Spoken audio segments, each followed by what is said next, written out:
बिस्मिल्लाहिर्रहमानिर्रहीम। अस्सलाम वालेकुम। इंट्रोडक्शन ऑफ ऑपरेशन मैनेजमेंट में सबसे पहला जो यानी कि चैप्टर है ओपीएम में, इसमें सबसे पहला टॉपिक है दी हार्ड रॉक कैफ़े। ठीक है, इसमें कहता है कि ये फर्स्टली ओपन हुआ था 1971 में। इसमें ये सारे के सारे बंदे एफिशिएंटली काम करते हैं। बहुत सारे थीम रेस्टोरेंट आए और चले गए, लेकिन फिर भी हार्ड रॉक कैफ़े जो है ना वो स्टिल कायम है और काम कर रहा है। इसमें इसकी क्या है कि टोटल जो है ना वो 40 कंट्री में ये फैला हुआ है और इसकी 121 से ज़्यादा ब्रांचेज हैं इसकी इन कंट्रीज़ के अंदर। इसमें यह है कि इन्होंने फर्स्ट टाइम एक म्यूज़िक का स्टार्ट किया जिसमें एक दीवार पर जो ना गिटार लटका होता था, और उसके बाद वो मशहूर हो गया रेस्टोरेंट और उसको रॉक म्यूज़िक मेमोरेबलिया कहते हैं। ये क्या करते हैं कि ये अपनी वैल्यूज़ जो है ना ये गुड्स की फॉर्म में, अपनी सर्विसेज और एंटरटेनमेंट की फॉर्म में क्रिएट कर रहे हैं। ठीक है, वो किस तरह कर रहे हैं कि ये जनाबे वाला प्रोवाइड करते हैं हार्ड रॉक के जो इनका था मेमोरेबलिया था। ठीक है, कस्टमर को जो है ना वो उनके मुताबिक इनकी एंटरटेनमेंट करते हैं। जैसे कि जो उसको टेस्ट करने वाले बंदे हैं, प्रोडक्ट्स को जो आने वाली चीज़ें हैं, कि इनकी जो है ना वो मोर देन 3500 कस्टम प्रोडक्ट्स हैं। In case of meal these products are design tested and then analysed for cost, ingredients, labour requirement and customer satisfaction. ठीक है, और इनकी जो अप्रूवल होती है वो भी सारे के सारे जो बंदे काम कर रहे हैं इनके पास जो गर्म चीज़ है वो उसको गर्म ही पहुँचाते हैं ऑर्डर को अपने को, और जो ठंडी चीज़ है उसको ठंडा पहुँचाते हैं। यानी कि कस्टमर सेटिस्फेक्शन और क्वालिटी सर्विसेज जो है ना ये प्रोवाइड करते हैं। इसमें जो चीज़ आ जाती है इसके अलावा कि how does an item get on the menu,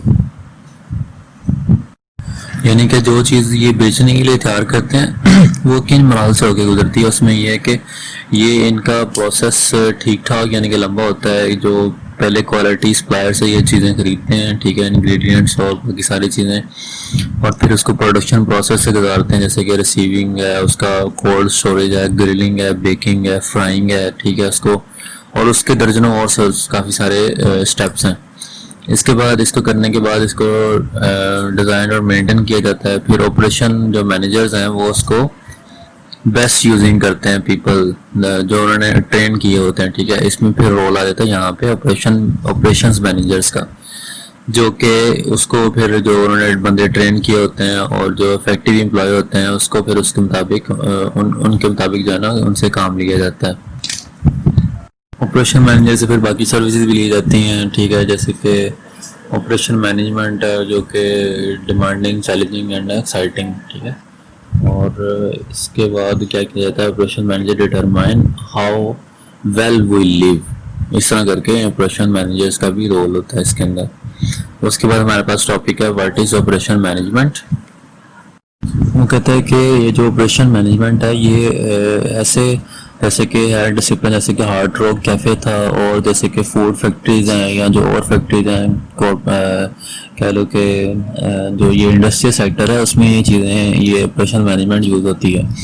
और ऑपरेशन मैनेजमेंट जो है ना ये हर तरह के इसकी एप्लीकेशन होती है हर ऑफिस में, जैसे कि हॉस्पिटल है, रेस्टोरेंट है, डिपार्टमेंट स्टोर है, फैक्ट्री है। ठीक है, जिस जहाँ पे production of goods and services require होती है वहाँ पे ऑपरेशन मैनेजमेंट यूज़ होती है। ठीक है, और एक effective production of goods and services क्या क्या रिक्वायर करती है कि effective application of concept, tools and techniques of operation management, जो कि इस बुक में आगे जाके इंट्रोडक्शन करवाई गई हैं चीज़ें। ठीक है, यानी कि इफेक्टिव चीज़ें जब इसकी ऑपरेशन मैनेजमेंट के कंसेप्ट की जब हम सही से एप्लीकेशन करेंगे, उसके टूल्स की, कंसेप्ट की और टेक्निक्स की, फिर ऑटोमेटिकली हमारी जो प्रोडक्शन है वो एफिशिएंट हो जाएगी।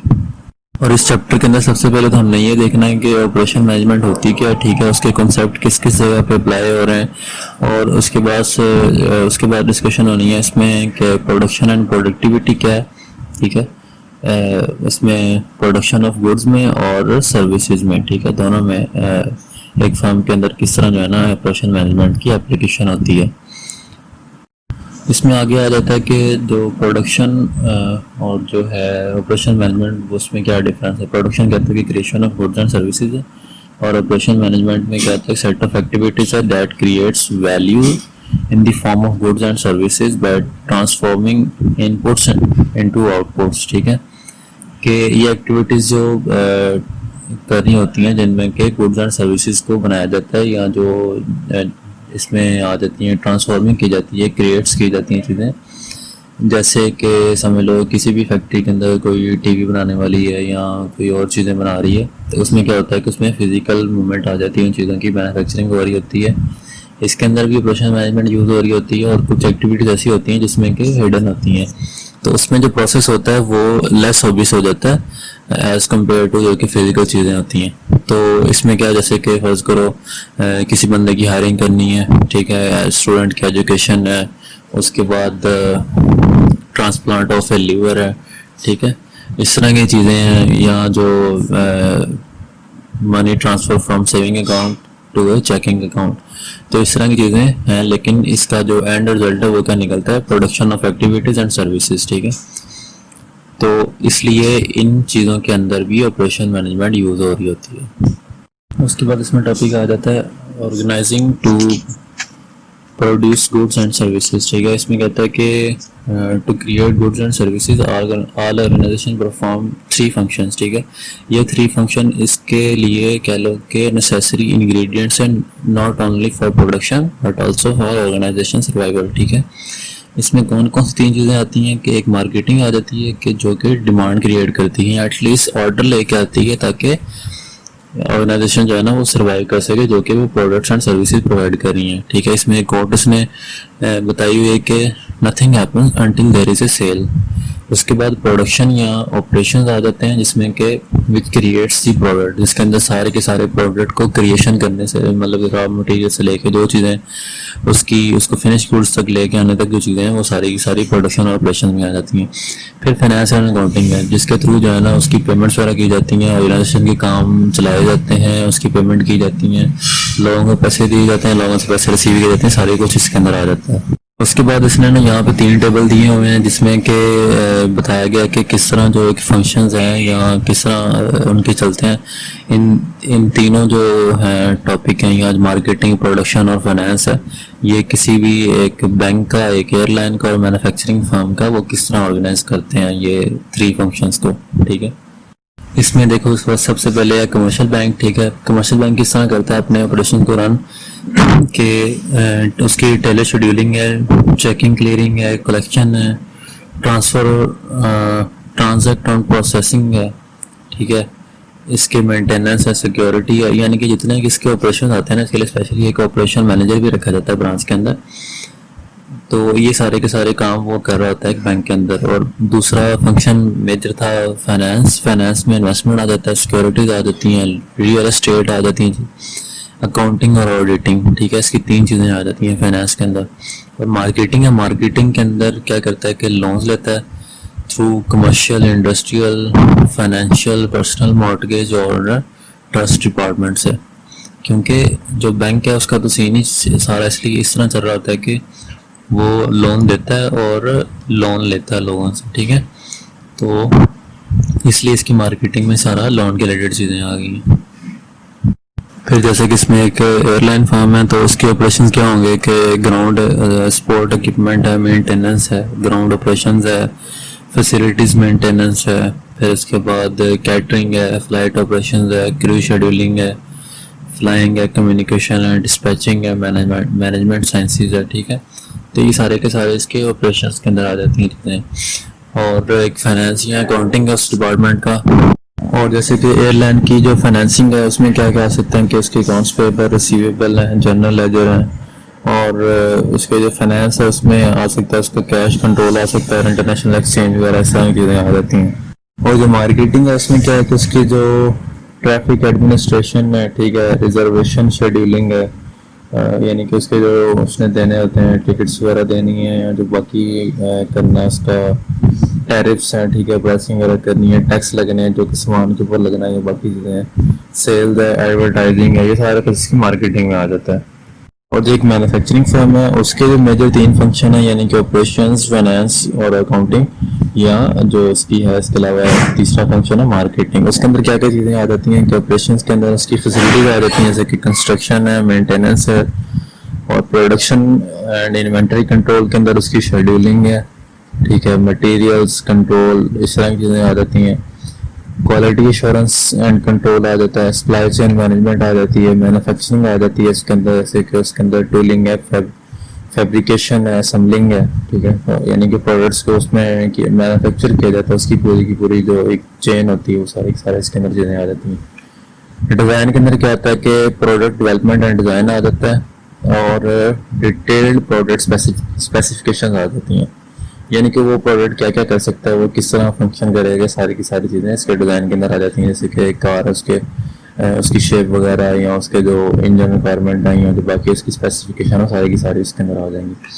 इंडस्ट्रियल इंजीनियरिंग है, ठीक है, उसमें है efficient use of machine, space and personal, और प्रोसेस एनालिसिस है इसके अंदर। और उसके बाद इसकी अगर फाइनेंस और अकाउंटिंग की बात की जाए तो उसमें डिस्बर्समेंट है, डिस्बर्समेंट में फिर इसकी क्रेडिट है, रिसीवेबल, पेएबल, जनरल लेजर है।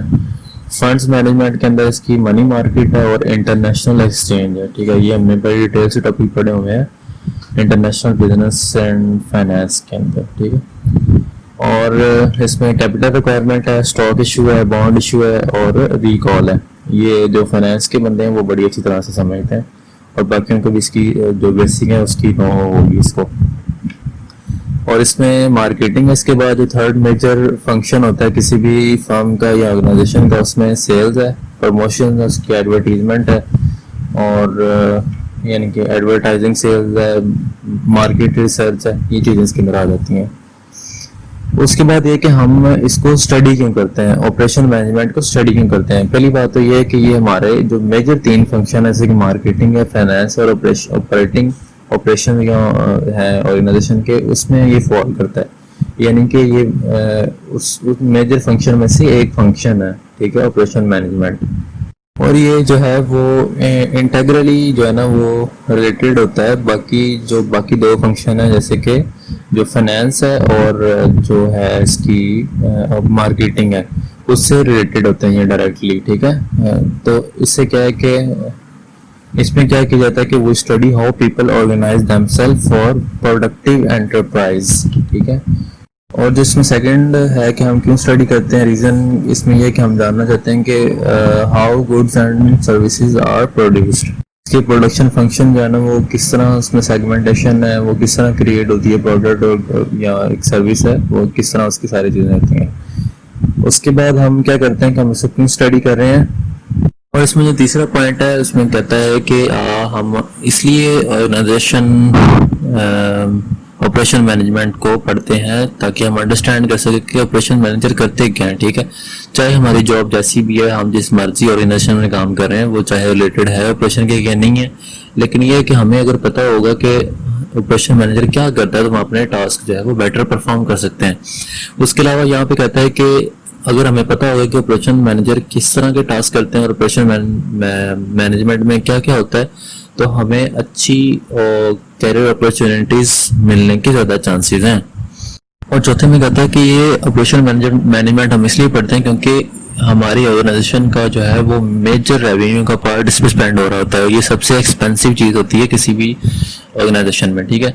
जैसे कि यहाँ पे उसने एक एग्जांपल दी अगली स्लाइड पे कि अगर हम किसी भी और फंक्शन के अंदर काउंट डाउन करते हैं, जैसे कि मेजर 3 फंक्शन है, मार्केटिंग ऑप्शन है, फाइनेंस और अकाउंटिंग ऑप्शन है, और ऑपरेशन मैनेजमेंट का ऑप्शन है, ठीक है। अगर हम किसी में से भी जो है वो, जैसे कि यहाँ पे देखो सेल्स रेवेन्यू मार्केटिंग में हुआ कि इंक्रीज सेल्स रेवेन्यू 50%, ठीक है, लेकिन जो एंड प्रॉफिट है, जो कंट्रीब्यूशन है, वो एंड पे वो स्टिल जो है ना $18,000 तक गया है, ठीक है। और रिड्यूस फाइनेंस कॉस्ट को 50% लेस किया है, तो हमारा रेवेन्यू किधर चले गया, $12,750 पे, या जो कंट्रीब्यूशन है हमारा, ठीक है, एंड पे आएगा आफ्टर टैक्सेस।